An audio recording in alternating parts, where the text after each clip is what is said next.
Hi, I'm Brian, And I'm Michaela, and this is Drink the Movies. a podcast where each week we try to recreate a classic movie drink and discuss the movie that inspired it. Thanks for joining us. Now let's drink the movies. Well, hello and welcome to episode 141 of Drink the Movies. I'm Brian here, as always, with Michaela. And Michaela, I don't know about you, but you go back to, in my childhood at least, one thing stood out as top, as the bee's knees, as the best around. And that was the Teenage Mutant Ninja Turtles. I loved the Teenage Mutant Ninja Turtles. They were my jam. I loved the 1990 movie. I loved the cartoon. I loved the toys. I loved the Nintendo games. And now I love Teenage Mutant Ninja Turtles, Mutant Mayhem. You can't tell me any different. That's what we're talking about today. That is what we're talking about today. And I'm so glad, actually, because I remember the first time I ever saw Teenage Mutant Ninja Turtles anything, and it was at a Fuddruckers. I don't know if you've ever been to one of those establishments, but they're a chain restaurant where you can make your own burger, and it's like you basically cook it yourself. I don't know why you spend $15 on a burger. That's called the kitchen. That's called my kitchen. But they have really cool video games, like console things, and this is back in the 90s when you didn't have like Nintendo. Even that was like a brand new thing, right? And so you would go, and they had a couple of different like they had Street Fighter, and they had Mortal Kombat, and they had Teenage Mutant Ninja Turtles, and it was amazing. And I loved playing the game. I would make my dad bring me, I don't know, thousands of dollars in quarters, and I would just play it and play it and play it. My food would get cold, and that probably didn't go over well. But when the movies came out, I was like, this is awesome. And of course, the rap, TURTLE power. And we're going to talk about all that and more. So yes, I'm here for it. I'm here for all the things Teenage Mutant Ninja Turtle. I don't think I'm as big of a fan as you, but I was here for it for sure. Yeah, absolutely. So it's definitely something I was looking forward to, and something that we had a good time going out to our theater to see in 40X, which we'll probably bring up a time or two throughout our conversation. But, before we get into Teenage Mutant Ninja Turtles, I don't know, I was probably drinking like Ecto Coolers back in the day, 1990, when I was watching Teenage Mutant Ninja Turtles. But today I'm going to need a cocktail, A, because I'm still sore from the 40X, and B, because this is apparently a cocktail that everyone knows except for us here at Drink the Movies. So we're going to get into that in just a second. Let's take a quick break, and we'll be right back. Level up your listening with Bose Quiet Comfort Ultra earbuds and headphones with immersive sound and world-class noise cancellation for a not-so-silent night. Visit Bose.com/Spotify to shop sound that's more than a present. So this week, we're mixing up a cocktail that takes its name and its color from those four crime-fighting Renaissance artists turned turtles with the Ninja Turtle. That's right. Yeah, we were looking for cocktails for, Mutant Mayhem and things, and you type in Ninja Turtles into your little web browser of choice, and it comes back with about 4,000 hits on the same cocktail. This is apparently a cocktail that everyone knows. I didn't know it. Color me green with envy for all the people that knew this, and I didn't. But I have to say, upon looking at this cocktail, it's simple. I guess it's got that going for it. But I was like, that sounds real gross, but you got to do it. It's called the Ninja Turtle. So that's what we're doing. So into your shaker tin, put an ounce of gin, a half ounce of blue curacao, and 2 ounces of orange juice. Now, the blue curacao is very blue. The orange juice is very yellow. That's going to combine. Get out your color wheel, kids, and it's going to turn nice and green. Also kind of like thick from the orange juice on the side notes. So shake that up with some ice. Strain it out. The shaking with the ice is really important in this, and we'll get into why here in a second. But strain that into like a martini glass or coupe glass or whatever kind of glass you want. Sip and enjoy. So the Ninja Turtle. Michaela, what did you think about these ingredients, and what did you think about the cocktail? Well, I was a little concerned about the gin because this looks very similar to a screwdriver, which has vodka in it and orange juice. And I really like that. That's my like cue that I'm on vacation drink. But never done it with gin before. So I was kind of excited about that. Word to the wise, if you're going to do this, do it with a pulp-free orange juice. I think that is a good call. And so that's what I did. And it was very good. My son lost his mind when I was making this. He helped me make all my Ninja Turtle stuff, all the pictures and content he helped me do for this film, which was super cool. It was a great bonding time. And he was so excited to see that it turned green. And he was even more excited that we could create a mocktail version of this using the food coloring. So, which was basically just orange juice. It was awesome. He loved it so much.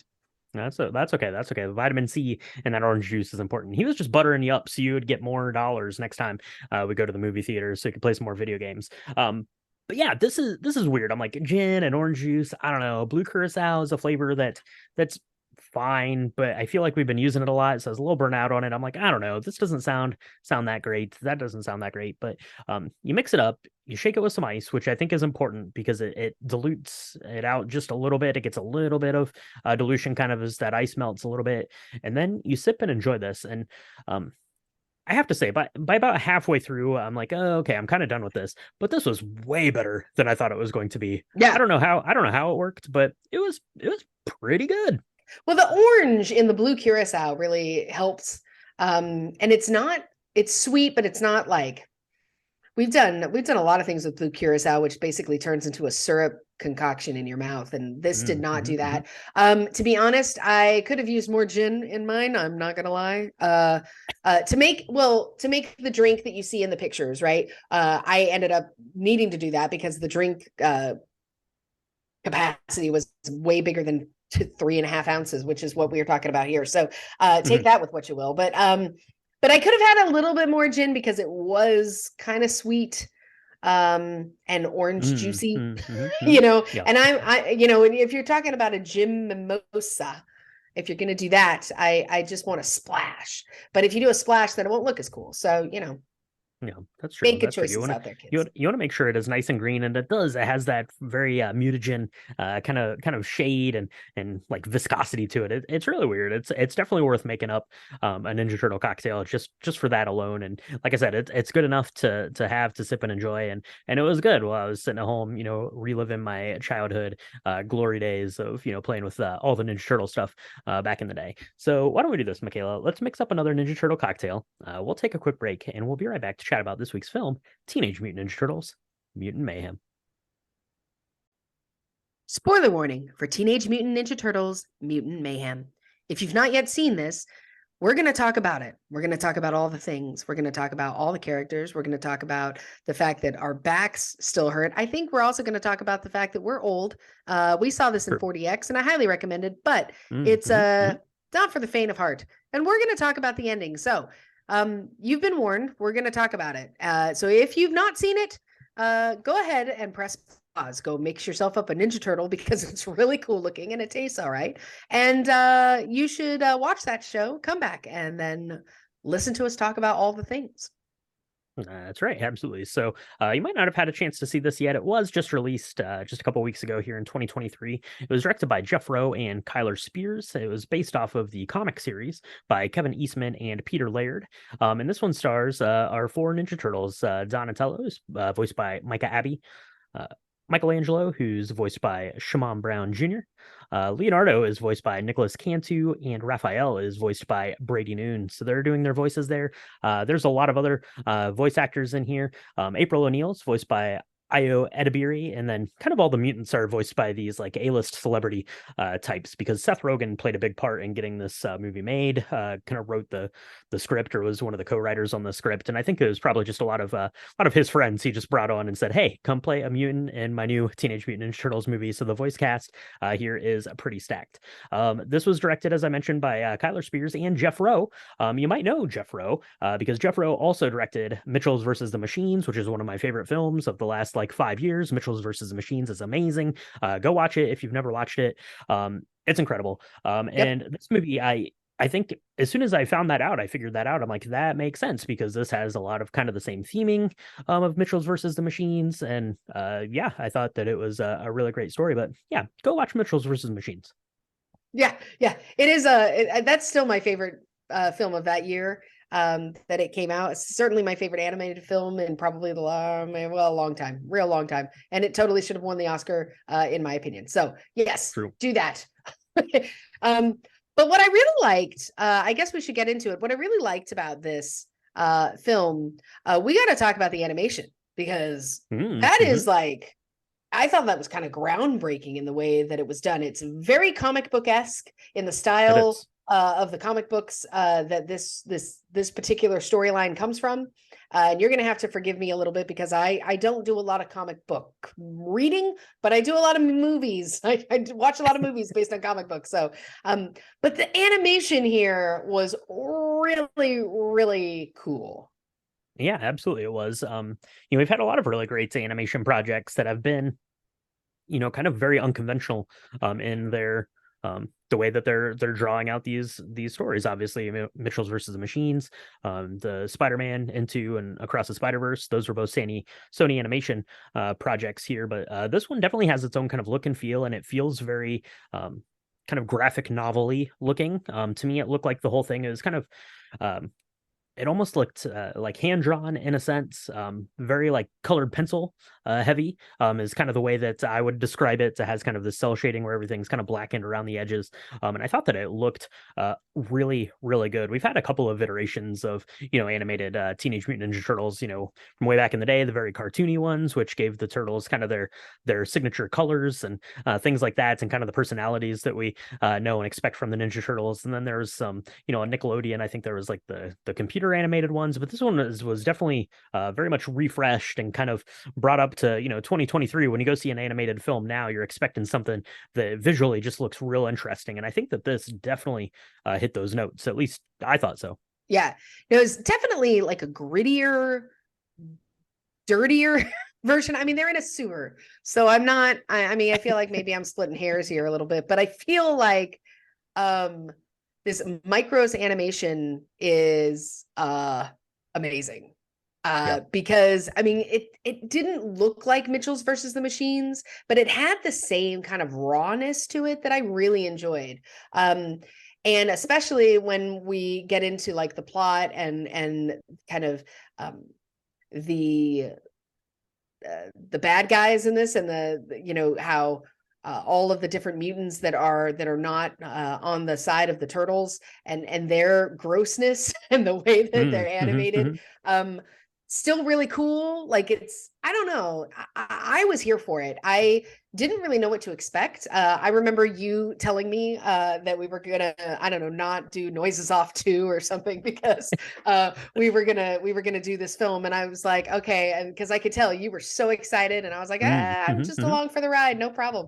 I'm here for it. But this was a lot more enjoyable from a visual perspective than I was really expecting it to be, because of the way in which that it was animated, and some of the choices that they made, especially just kind of putting these mutants together and how that looked, and just some of the stylistic choices, because there's very little, I thought that they had very little room in terms of what they could do with Splinter and kind of the four turtles, but they even made some stylistic choices there that I liked, where they didn't all look the same. They had different turtle body types, which I thought was really great. I think that's really good, that they are showing that, just because they're the same species doesn't mean they're the same. Just like humans, we all are different. Some are tall, some are short, some are different. I mean, I loved that. But just the way in which they created and edited this out was splendid. Yeah, absolutely. So let's get into this film a little bit here. We're going to run through this. So it kind of starts off in, we're in a laboratory with Baxter Stockman, who you might be familiar with from the comic books or the video games. He's voiced by Giancarlo Esposito, who is one of the great living actors in my estimation. He's really great as Baxter Stockman. He gets basically like bum rushed by this very shadowy, I don't know, like entity, like government entity kind of thing, but because he's been working on some mutagen, the ooze, the stuff that's going to turn all of these creatures into the mutants. So he gets kind of bum rushed in there, but his little pet fly gets away. He takes a little canister of the ooze. He takes his brethren there. There's like a frog, and there's a stingray. He's got all these little pets there, Baxter Stockman does. But the fly gets away with the stuff. But unfortunately, one of the little tubes of ooze falls down into the sewer, breaks, and that's going to create our couple groups of mutants, right? So we've got the mutagen, all the bad mutants there, led by Superfly, but we're also going to meet here later on in the story. We've got, Bebop and Rocksteady, Leatherhead, Wingnut, Mondo Gecko, Ray Fillet, Genghis Frog, and all these people are voiced by insane people. I'm going to run through these real quick here. I'm going to turn it over to you to talk about the story here. We got Rocksteady, John Cena, Bebop, Seth Rogen, Leatherhead, Rose Byrne, Wingnut, Natasha Demetrio, Superfly, Ice Cube, Mondo Gecko, Paul Rudd, and Ray Fillet, Post Malone, and Hannibal Buress playing Genghis Frog. Those are our baddies. We're going to meet those people here in a little bit, but who we're going to meet right now is Jackie Chan, voicing Splinter and the Ninja Turtles. That's right. Oh, and Jackie Chan is just the most lovable Splinter ever. I just love him so much. He's a dad who wants to protect his babies. And one of the things that I thought was really important to this plot was that it really showcased that the mutant ooze got to these turtles as babies. And we've seen that before. That's not new. But the fact that he's like, you guys were babies. And so I had no idea what it would do to y'all. And so as they grew up, it's not like they were adults that were given this stuff and then kind of had this transformation where now they have 6 arms or something, but like it changed their minds and it changed their ability to be able to like go to school and things like that. And so Splinter has really struggled with letting them be kids and letting them grow up the way that they want to grow up, but also keeping them safe.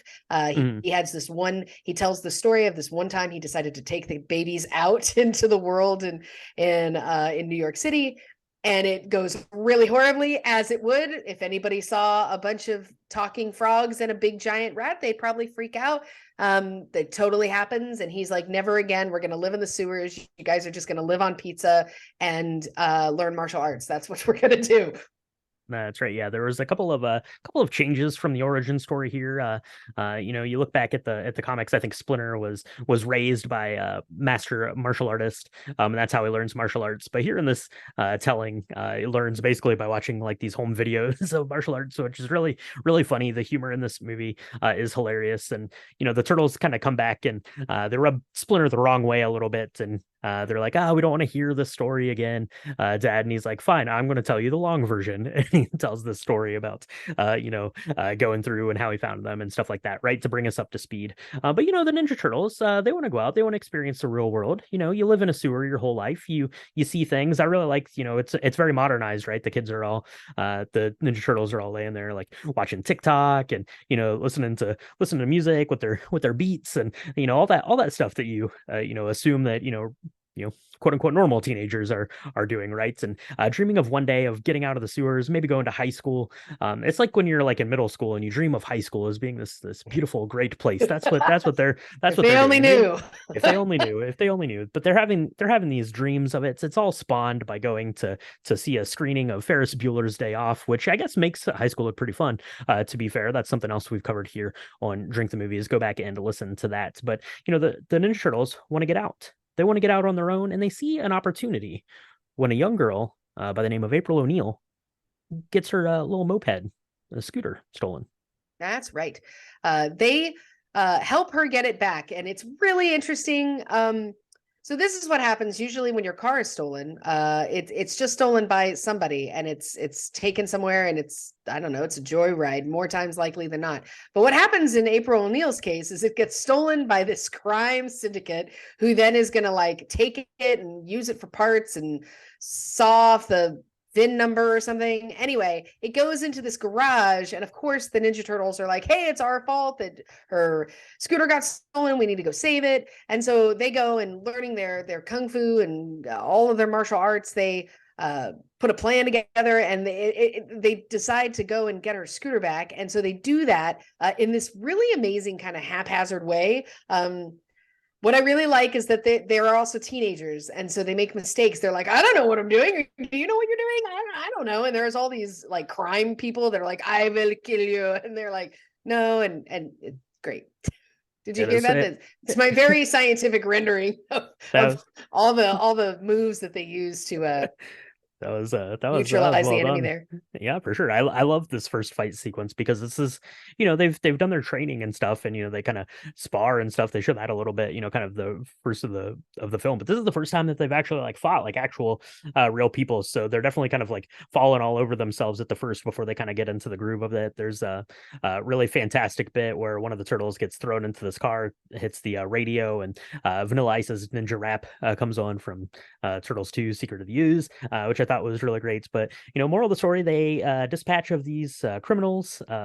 April gets her little scooter back, but now she knows Cat is out of the bag, or the turtles are out of the bag in this case, and she sees that they are actual turtles. That's really funny, kind of this reveal made to her. But we find out some stuff about April O'Neil, right? We find out that she is in high school. She is a want-to-be journalist. She has given her shot at being a news reporter, which is how we think of April O'Neil, being this news reporter there. She still has her same sweet little yellow jacket, so that's pretty cool. Good job, April there. But it turns out, that she is trying to be kind of a world famous journalist because she's had some bad luck. She tried to be on the news at high school. It didn't go very well. Got a very unflattering nickname, which the turtles kind of see and kind of make fun of. But they're kind of along kind of this parallel journey, right? They want to go to high school, they want to be popular, and they think maybe they can help each other out, right? Maybe they can help find this Superfly guy who's flown off and is trying to create the super weapon now. Maybe April can get her story that will clear her name of her misdoings, and maybe then everyone in New York will love the Ninja Turtles, right? I really love, the turtles are like, well, we could just go out. How do you think people would react? And April's like, they would react poorly. What are you talking about? You're 4 big giant mutant turtles. But if you start helping people, then maybe they'll give you a shot, just like I did. So that's kind of the plan. They're on the hunt for Superfly, who has started to amass a bit of a secret weapon. Yeah, and this I love this idea of this Superfly character at first because he's very ambiguous. You don't know who he is, but he's got the ability to fly, and you're not real sure if he is flying or if he's got like a contraption. And I kind of love that where he picks up this this piece of stolen technology that is sitting in a ambulance thing, and it kind of just all gets picked up and moved, and you're like, whoa. And then you meet Superfly and realize who he is. And I love one, I don't know if it was a choice they knew they were making, but one of the things that I really love is at the very beginning when you see the scientist Baxter Stockman, and he's got this little baby cute fly and all of these like other animals that are in cages that he's going to use the ooze on and then doesn't get to because he gets taken away. This little cute fly is like the size of like a cat, maybe like a small kitten. But what we don't know is he grows up to be Superfly. And I gotta say, I love Ice Cube. I love him so much in this. He's so funny. I mean, the way in which they talk, it's very the way in which he's like explaining, like he had to grow up in the streets and he had all this family of mutants and none of them were loved and they were all feared, and they also had to kind of live underground, and their life sucks and the humans are awful, and just his explaining of it is so like real, and it's again much grittier than we would probably have heard it in like the older video games and the movies, right? All of our villains, at least in all the films that all the Teenage Mutant Ninja Turtle films that I remember seeing, were like, you are just bad. There's no reason for you to be bad. You're just a bad person. And again, once we get to know the reasons why, we empathize a little bit more with Superfly and all of his people that at first kind of take the Ninja Turtles under their wing and is like, look, we're kind of like cousins. We were all kind of picked for this. We were all kind of in this situation together. Like, you could be part of us. Like, we're not that bad. We're just misunderstood. Yeah, So exactly. great. Yeah. And they're going on, and Superfly's like, people are never going to accept us as mutants, right? It's kind of goes through some similar kind of things, right? Of Superfly trying to take his, I don't know, kids out, I guess, these other mutants there into town, and, the populace just freaking out, right? Because these are big giant mutants, which I guess is understandable. If a giant talking fly comes up to you, you might be a little concerned, but yeah, so they they all meet, right? The turtles are they're trying to catch up with Superfly. The plan is that they're going to go and they're going to, beat this guy up, and they're going to, take this thing back, and April's going to film it. It's going to be on the news. Everyone's going to be super popular. The city's going to be in love with all of these characters now. But when they get there, they find out, that they have more in common with these criminals than, maybe that they don't. They decide that they're going to hang out, get to learn a little bit more about them. I really love kind of this. Then they go to like the bowling alley and they're all hanging out, kind of the turtles and these other mutants just having a good time. But at the end of the day, the Ninja Turtles say, well, maybe do we have to really kill everyone though? Do we have to kill all the people though? Because maybe some people are good, right? Like April seems nice. Maybe she would be good. And you kind of get this kind of duality of a story here where Superfly and Splinter are basically having the same kind of outlook. People are bad, stay away from people. But Superfly is, taking it kind of to this next little militant level. And, Splinter's going to see that here kind of in the next section as our beloved turtles, unfortunately, get caught up in this, I don't know, shadowy government agency who's trying to get the mutagen back. And our turtles are going to get milked, which is a recurring joke throughout the film. They don't have nipples. They can't get milked. They can be infused. I mean, or like, anyway. Yeah. I mean, I want to talk about this character that is part of the NDTC or the TCRI, sorry, the Techno Cosmic Research Institute, with Cynthia Utram, who's played amazingly by Maya Rudolph.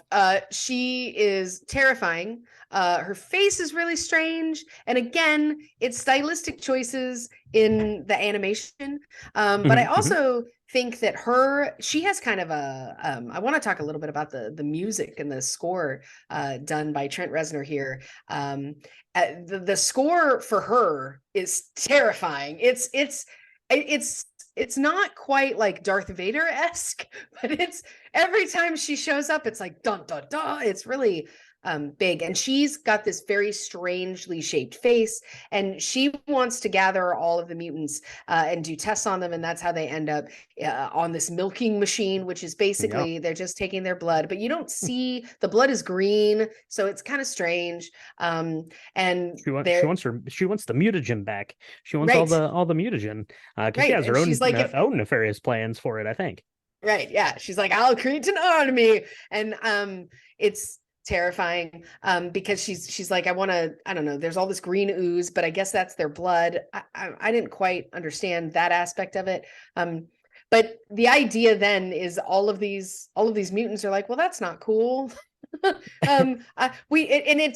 the other side of it, right? They're like, look, we don't think maybe all humans aren't bad, but this one definitely is. And this one is like, all mutants need to go away, or they need to either help me create this, get this mutagen back so that we can then genetically mutate everybody, or create an army or something. You don't know what it's for, but it's not good. And then Superfly's like, I want all people destroyed, and that's not good either. Yeah, that is not good. Absolutely. So when Cynthia Utram ends up, abducting the turtles here and gets them strapped up to this milking machine, that's bad news. April sees the turtles get taken, and they think that April totally abandoned her. They're like, man, maybe Superfly was right about people. Maybe people are jerks. But no, April O'Neil is the best. She goes and gets Splinter, who begrudgingly says, oh my gosh, there's a person here. I'm gonna pass out. That's gonna be bad news. But ends up going and rescuing his sons from this lab there, which is good, which sets up kind of our ultimate kind of final showdown. And you have kind of like this little like heart to heart kind of thing really with the mutants, right? You got all the mutants there. You got Superfly, you've got Splinter there now, who's kind of seen the light, who's seen the good kind of in people here through April O'Neil's actions. And kind of the consensus now between the Ninja Turtles and these other mutants is, maybe we don't have to kill everyone. Maybe if we just go about doing good in the world, because it's good to do good, right? Maybe you don't do good to get popularity, which is kind of the theme of this movie, right? You don't do it, for selfish reasons. You just do it because doing the right thing is always the right thing. And that's kind of the moral here, and all the mutants kind of fall in line with that, right? They say, yeah, okay, you are right.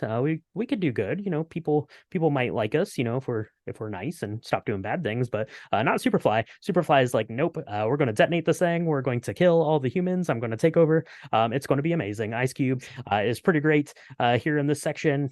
He's going to drink down the rest of this mutagen. He stumbles into the zoo and he becomes like super like Godzilla mutant now. It's real creepy. Like I don't even know like if you're like animating this thing, like where does your mind go? There's like all this weird stuff on him. There's like little like horses are his knees and stuff. I don't know. It's real creepy, but he goes and now it's going to take the combined efforts of our mutants and the people of New York to save the day. Right.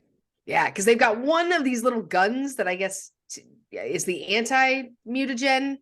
So it unmutates. So of course they shoot it at his how convenient. And like a horse comes off and it's like, woo, and he's like, you think that's enough?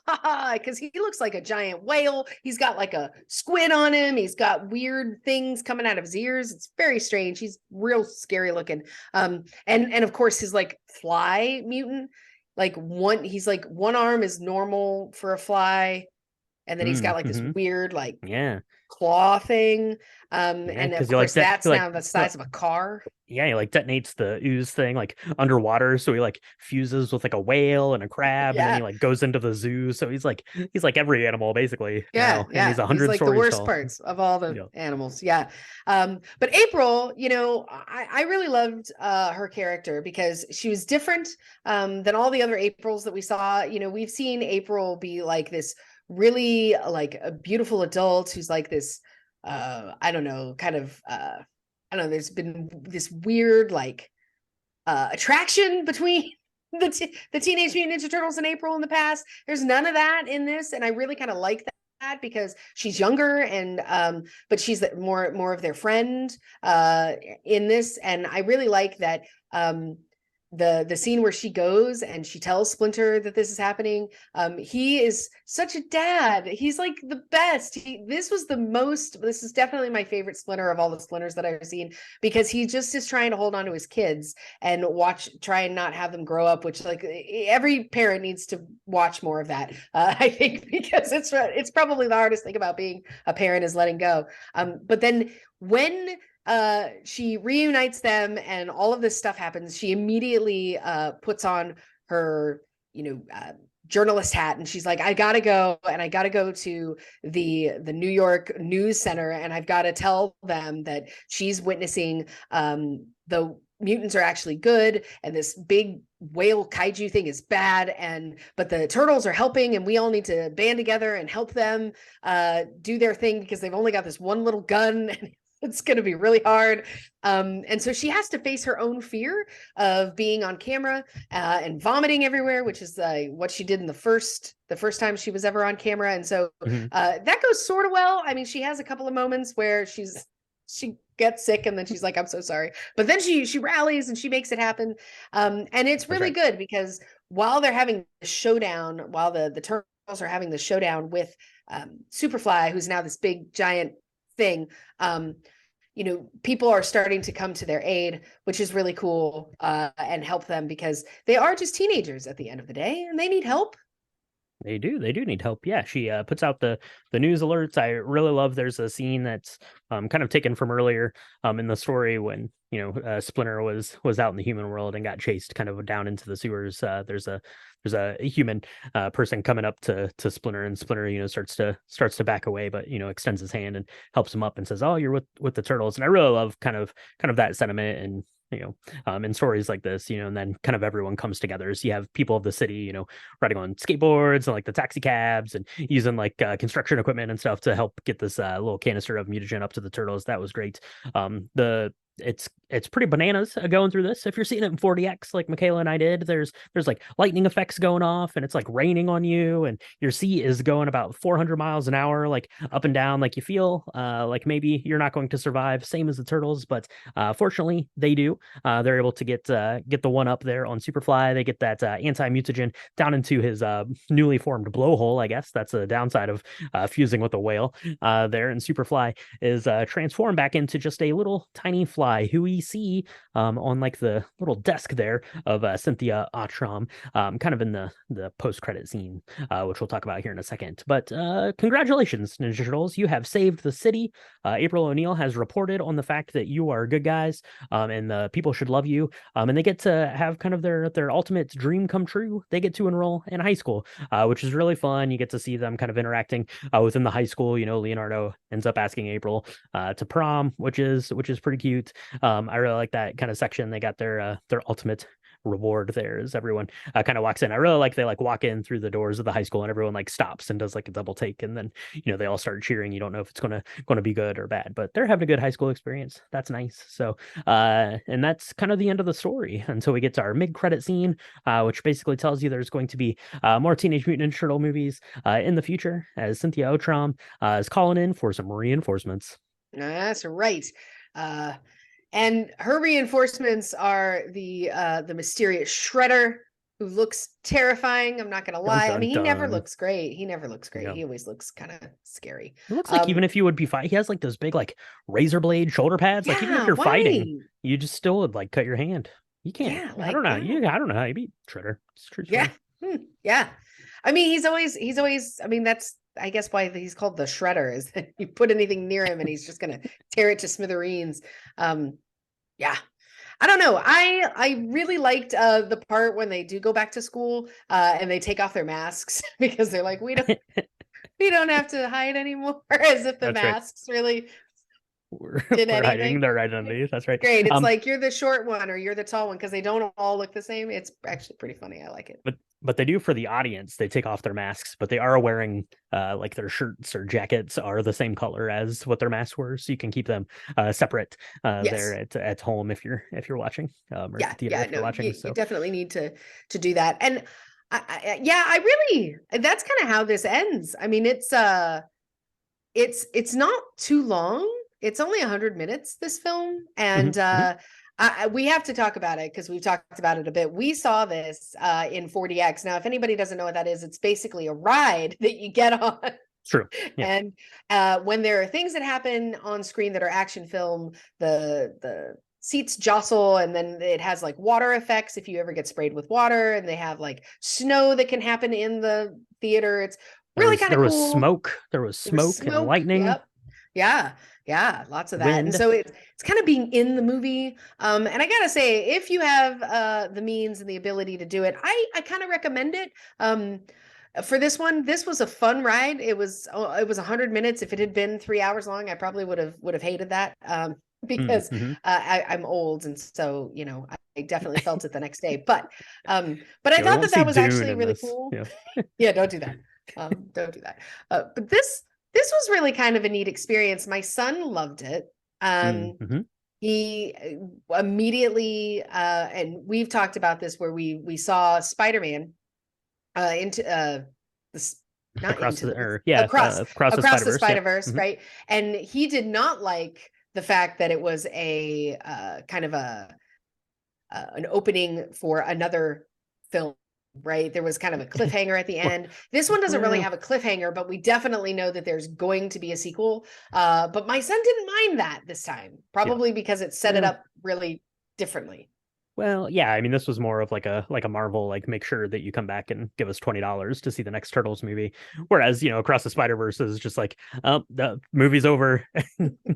Come back if you want to find out what happens. Sorry, did you want to know how it ended? Yeah. You're gonna have to watch a whole movie. Exactly right. So that was that. It was really actually fun seeing it at the theater. The 40X was fun. It was fun kind of in this instance, and I liked kind of all of the effects. It was fun and you'd hear like people like laughing like gleefully like every time like the seats just went bananas, which I thought was fun. The theater was packed. It was full of mostly people like our age with their kids, roughly your son's age, and everyone seemed to be having a really good time with it, and I liked it a lot. It was really humorous. I thought that the humor was really well done. It had a pretty good message, I thought, which is something that you almost expect now in your animated film, to have some sort of deeper kind of emotional connection there on some level. And I thought that it did a pretty good job of that. Like, it didn't like hammer on that message specifically too much. It didn't really like get in the way of the fun, but I thought that this was a really great kind of reimagining, modernization of the Ninja Turtles characters, who are characters that I loved a lot as a kid. And I've not watched like the newer live action Ninja Turtles. Those were never interesting to me for whatever reason, but this was something that I had on my radar straight away. It takes a lot for me to intervene on the movie spreadsheet that we have, but I totally did for this one. I said, I'm putting in Ninja Turtles here, you're going to go see it. That's the way it works. But yeah, I was excited about it, and I liked it a lot. I really liked it. Across the Spider-Verse, it was a better film than this, but this was probably my second favorite of the animated films we've seen this year. Much better in scope, I thought, than Mario Brothers, which was good too. But I really liked this one a lot. Yeah, no, it's definitely worth your time.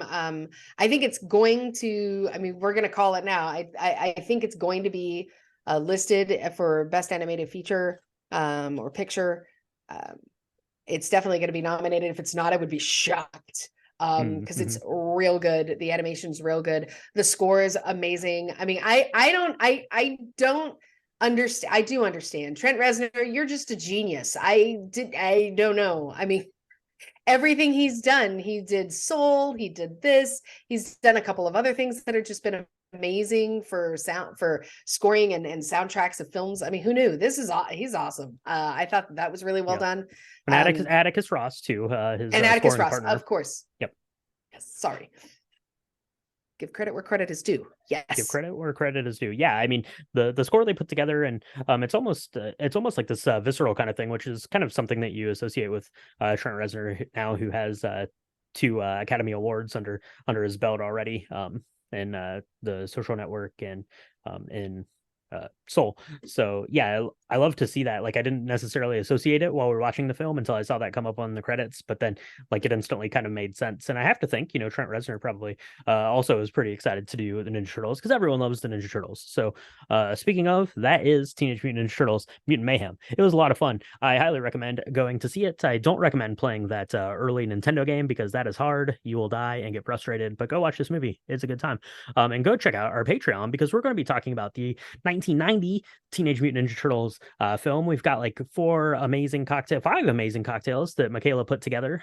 She was awesome and got those all jazzed up. So go check that out. It's going to be on our Patreon. It's patreon.com/drinkthemovies. You can get extra bonus content, drink the music stuff, cocktail chats, all sorts of stuff over there. It's a great way to support the podcast. Go check that out. If you go see Mutant Mayhem in 4DX, send us a quote about your after effects, how your back is feeling, if you're feeling good, if you feel like you've taken on Superfly yourself, if you're feeling good, let us know all that stuff. You can tag us on your social medias on Instagram and Threads. It's at Drink the Movies, on Facebook.com/Drink the Movies. If you want to see pictures of our Ninja Turtle cocktail episode recaps, extra info on the Drink the Music stuff, all that stuff, you can do that on our website. It's www.drinkthemovies.com. Go check that out. We would definitely appreciate that, and make sure you're subscribed, because this week we talked about Splinter, and who voiced Splinter?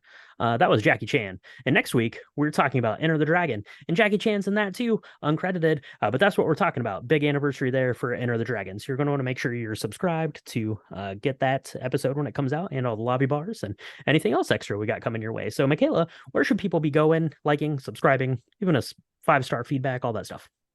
You can find us on Apple Podcasts and Spotify and Good Pods and Stitcher, anywhere where Spotify podcasts are distributed and supported.